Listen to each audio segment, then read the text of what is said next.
Gold, trusted gold buyers. మీరు తాకట్టు పెట్టిన బంగారాన్ని విడిపించి ఈ రోజు ఉన్న మార్కెట్ ధరకు కొనబడను. రుద్రయ్య, ఆ మంచి ముహూర్తం వచ్చేసింది. పిస్తోల్ పెట్టుకో, వెళ్ళి అరిగాని కాల్చి. పెట్ట కాల్చినట్టు కాలుస్తాను. వస్తాను.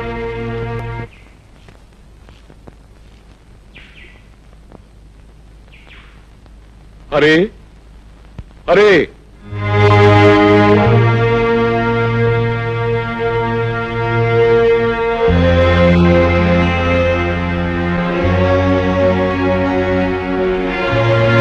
తమ్ముడు తమ్ముడు అన్నయ్య, తమ్ముడు అన్నయ్య, తమ్ముడు నన్ను క్షమించగలవురా నువ్వు? అదే మాట అన్నయ్య. అవునరా, నేను నీకు అన్యాయం చేశాను. నీ జీవితంలో 14 ఏళ్ళు కటకటాల వెనక బండరాళ్ల మధ్య గడిచిపోయేలా చేశానురా. నీ తోడుగుట్టిన వాడిని ఎందుకు కూడా నీకు అన్యాయం చేశాను. నన్ను క్షమించు. ఊరుకో ఊరుకో ఊరుకో. నా నుదుట అలా రాసుంటే దానికి ఎవరేం చేస్తారన్నయ్య? నీ కళ్ళకు కనిపించిన నిజాన్ని నువ్వు చెప్పావు. ఇందులో నీ తప్పే ఉంది. అవును, ఇంతకీ ఇదంతా నీతో ఎవరు చెప్పారన్నయ్య? నేనే చెప్పాను బాబాయ్. అంతేకాదు, మన ఇద్దరం కలిసి ఆ రాయుడు ఆట కట్టించడానికి ఎలాంటి ప్లాన్ వేసాం కూడా చెప్పాను. అరే, వీళ్ళకి నిజం తెలిసినట్టే నువ్వు ఎవరివన్న నిజం రాయుడు కూడా తెలిసిపోయింది. ఎలా తెలుస్తుంది బాబాయ్? పట్టణం నుంచి గిరి ముసలైన బంధించి తీసుకొచ్చాడు. వాడి చేత నిజం చెప్పించాను. ఎవరు? రుద్రయ్య నువ్వా? ఎంతసేపు అయింది అబ్బాయి వచ్చి? ఇంతకు ముందే వచ్చాను వదిన. వదిన, అమృతం లాంటి నీ చేతి వంట తిని ఎన్నో ఏళ్ళైంది. ఆకలిగా ఉంది, అన్నం పెట్టు. అంతకంటేనా? రా అబ్బాయి. సరే.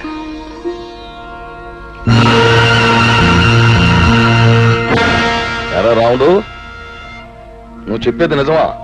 అవును బాబు, నా కళ్ళారా చూశాను, చెవులా విన్నాను. అమ్మ రుద్రిగా, నువ్వు నా ముందే కుప్పి గంతులేస్తావురా? సరే, మీ అందరినీ కట్టగట్టి బాదం హల్వా, బందర్ లడ్డు, కాకినాడ కాజా కలిపి తినిపించేస్తా.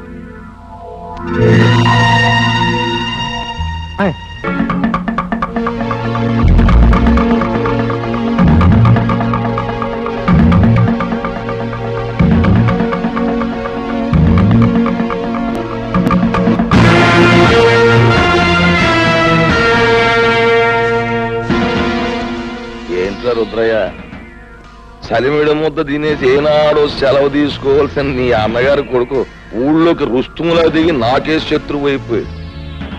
అవి నువ్వు వెళ్ళాడికి దప్పలం ఎట్టేరా అని నిన్ను పంపితే ఆడు నువ్వు అందరూ ఏకమైపోయి నాకేదో ఎట్టేయాలని మీరు పప్పులో కాలేశారు. నేను మొన్నే చెప్పాను కదా నా గురి తప్పదు అని. అందుకే ఈ ఏళ మీ అందరినీ పైకి పంపేయాలని తీర్మానించమైనది. అరబ్బాయా, ఇప్పుడే నీ గురించి అనుకుంటున్నావు. నీకు 100 ఏళ్ళు. మీ వాళ్ళు అందరూ ఇక్కడే ఉన్నారు, అందరికీ కలిపి బంతి భోజనాలు ఎత్తేస్తాను రా. రాయుడు, ఇంతకాలం అందరి చేత అన్ని తినిపించడానికి అలవాటు పడ్డ నీ చేత ఎండుగడి తినిపించడానికి రా నేనొచ్చింది. రాయుడు, నిన్నెదిరించాలని మా మాస్టర్ని పొడిచి చంపింది నువ్వు. నీ కొడుకు వల్ల నిలతప్పిన లక్ష్మిని పీక నిలివి చంపింది నువ్వు. నీ బండారం బయటపడుతున్న భయంతో మా అమ్మమ్మను ఆంబోతో చంపించింది నువ్వు. ఇన్నాళ్ళకి నువ్వు చేసిన పాపాలకు రుజువులు, నువ్వు చేసిన నేరాలకు సాక్ష్యాలు దొరికాయి కాబట్టి నీ రోజు ఎంత చూస్తాను. అవును,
హరి మర్యాదగా నిలబడిపో, లేదా మీ అమ్మ బుర్రకు బూరు మొక్కెట్టేస్తాను.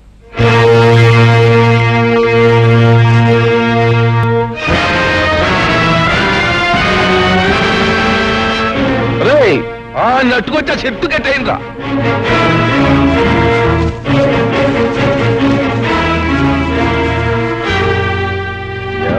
కుర్ర సన్నాసి, పులి మీసాలు అట్టుకుని ఉయ్యాలోగాలనుకుంటున్నావట్రా? నాకెదురు తిరిగినోడెవడో ప్రాణాలతో బయట పడలేదు. అవును, మీ మాస్టర్ నా మాట లేదని ఈ చేత్తో నేనే పొడి చంపేశాను. ఇప్పుడు ఏమంటావు? ఏట్రా, ఆ ఈరిగాడు కూతుర్ని స్వయంగా నా చేత్తో పీక బిస్కేసి చెరులో బారేశాను. ఏం చేస్తావు? చీటికి మాటికి నోరెట్టు పడిపోయా మీ అమ్మమ్మని ఆంబోతో తొక్కించి చంపించేసింది నేనే. దానికి నువ్వు ఆంబోతుని చంపావు కానీ నా జోలికేం రాలేకపోయావు కదా. ఇదిగో, ఇక్కడ నేను నేరాలు చేసినా ఘోరాలు చేసినా న్యాయం గాని చట్టం గాని ప్రజ గాని ఏం మాట్లాడడానికి ఏది లేదు. అది ఊరు పద్ధతి. ఇందాక నీకు మాట ఇచ్చాను చూడు, బంతి భోజనాలు ఎడతానని. ఈ ఊళ్ళోకి నువ్వు దిగి నాకు మనశ్శాంతి లేకుండా చేసినందుకు ముందు నీకు మాంసం కొరెట్ట. వాళ్ళను చంపి నీ చేతులందుకు మట్టి చేసుకుంటావు. ఈ హరి రుద్రయ్య చేసిన వెధపోలు ప్రజలకు తెలిస్తే వాళ్ళే వీళ్ళను రాళ్లు పుచ్చు కొట్టి చంపేస్తారు. ఏంటి తల్లి నువ్వు చెప్పేది నాకే అర్థం కావట్లేదు. హరి మంచివాడు కాదని నాకు ముందే తెలుసు. అందుకే రహస్యంగా గమనిస్తుండేదాన్ని. ఈ రుద్రయ్య వచ్చాక ఒక రోజు ఇద్దరు కలిసి ఎవరూ లేరనుకొని కొన్ని నిజాలు మాట్లాడారు. అవన్నీ రికార్డ్ చేశాను, విను. రుద్రయ్య బాబాయ్, ఇంకా సిటీలో పోలీసులు నా కోసం గాలిస్తున్నారంటావా? ఎంత గాలిస్తే మాత్రం వాళ్ళు నిన్నే పట్టుకోగలరా? అయినా రేప్ చేసిన పిల్లను పేగరొక చంపేకి ఇంత వదిలేసావరా? అందుకే అది నీ గురించి రిపోర్ట్ ఇచ్చింది. అది కాదు బాబాయ్, అప్పటికే 2 హత్యలు చేస్తున్నాను. మళ్ళీ ఇంకో ప్రాణం తీయడం ఎందుకా అని ఊరుకున్నాను. ఇంతకీ రాయుడు కూతుని వదిలేసావా లేకపోతే ఓ పట్టు పట్టావా? తొందరపడక బాబాయ్, మంచోళ్ళ నటించి ముందు ఈ ఊళ్ళో అమాయకపు మొగుళ్ళు తాలూకు పెళ్ళాలను సరిచేస్తున్నాను. సమయం చూసి ఆ రాయుడు కూతురు కూడా ఓ పట్టు పడతాగా. అమ్మ బ్రహ్మన్న కొడక, నీ వెనకాల ఎంత పాపిష్టి చరిత్రుందా? హత్యలు మానభంగాలు శాస్త్ర ప్రకారం వీడికి వెన్నతో పెట్టిన విద్యలన్నమాట. ఏమిటే నాన్న, రేపు రచ్చబండ దగ్గరికి ఊరందరినీ రమ్మనండి. ఈ నీచులిద్దరినీ నిలబెట్టి ఈ టేప్ వినిపిస్తే చాలు, వాళ్లే వీళ్ళ దుమ్ము దులుపుతారు. కరెక్ట్. ఉప్పు నా కూతుర్ని అనిపించుకున్నావమ్మా. ఇవాళ లింగం పంతులు, అయ్యా, ఊళ్ళో పిల్ల మేక అందరినీ రచ్చబండ దగ్గరకు వచ్చేమని టౌ కొట్టించేయండి. ఇదిగో ఆ రుద్రయ్య గారిని ఎరిగాన్ని బండి కట్టించి ఈడ్చుకుని జనం దగ్గర తీసుకురండి. ఊరంతా మైకులు ఎట్టేయండి, స్పీకర్లు. పండుగ అయిపోవాలి. నడండి.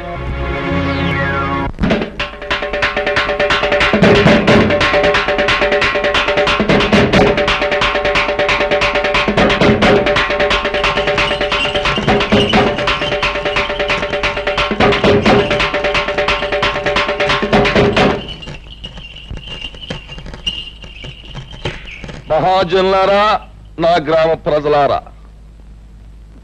చక్కగా చల్లగా సాగిపోతున్న మన ఊళ్ళోకి ఈ అరిగాడనేవాడు పాములాగా వచ్చి ఇషాన్ని గక్కి ఊరిని అల్లకల్లోలం చేసేశాడు. అందుకే ఆడి చేత బాగా పొలావు తినిపించి మరీ గెంటేశాను ఊళ్ళోంచి. కానీ వెళ్ళిపోయినోడు ఆడు ఊరుకోలేదు. పగబట్టిన పావులాగా మళ్ళీ తిరుగుళ్ళోకి వచ్చాడు. మరి పచ్చినెత్తుర్ని పానకంలాగా తాగేసి ఆ రుద్రయ్య గారితో స్నేహం చేశాడు. ఇద్దరు కలిపి ఊరిని బూడిద చేసేయాలని ఓ ప్లాన్ వేసుకున్నారు. మాట్లాడమేమో లింగం? అయ్యా, హరి రుద్రయ్య ఎన్ని నేరాలు ఘోరాలు చేశారో మీ ముందు బయట పెడుతున్నాం. వీళ్ళ గురించి నిజం తెలిసాక శాస్త్ర ప్రకారం వీళ్ళని ఏం చేయాలో మీరే నిర్ణయించండి. ఏమిటి? తర్వాత వాళ్ళిద్దరూ కలిసి ఎన్ని పాపిష్టి పనులు చేశారో, ఎన్ని లుచ్చా పనులు చేశారో వాళ్ళ మాటలన్నీ కూడా ఇక్కడ ఉన్నాయి. అవి ఇప్పుడు మీకు వినిపిస్తాం. ఆ మాటలు విన్న తర్వాత ప్రజలైన మీరు మరి రాళ్లు పట్టుకుని రవ్వలడ్లే తినిపిస్తారో, కర్రలట్టుకుని కారపూసే తినిపిస్తారో మీరే తెచ్చుకోండి. అమ్మాయి పద్మ, ఆ కనెక్షన్ లో వైర్లు జాతకం ఉన్నాయా? అంతా రెడీ నాన్న. పేపర్ వినిపించే ప్రతి మాట సినిమా పాటలా వీధి వీధిన మారుమోగిపోతుంది. ఇక ఆలస్యం ఎందుకు, నొక్కే.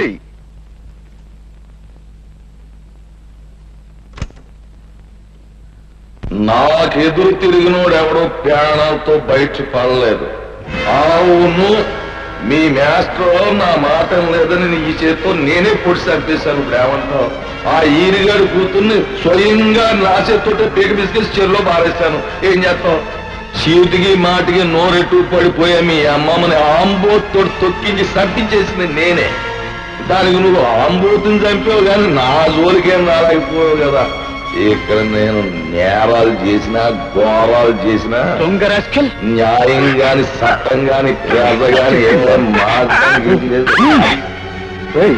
ఆ కనెక్షన్లు గినక్షన్లు పీకి పారేసి అరిగడు కుటుంబానికి మంగళార్థం పడి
రాయుడు, నువ్వు చేసిన దారుణాలకి, ఈ పల్లె ప్రజలకు నువ్వు చేసిన అన్యాయాలకి, వ్యక్తిగతంగా నాకు నా కుటుంబానికి నువ్వు చేసిన ద్రోహానికి నిన్నిక్కడే నరికి పోగులు పెట్టగలను.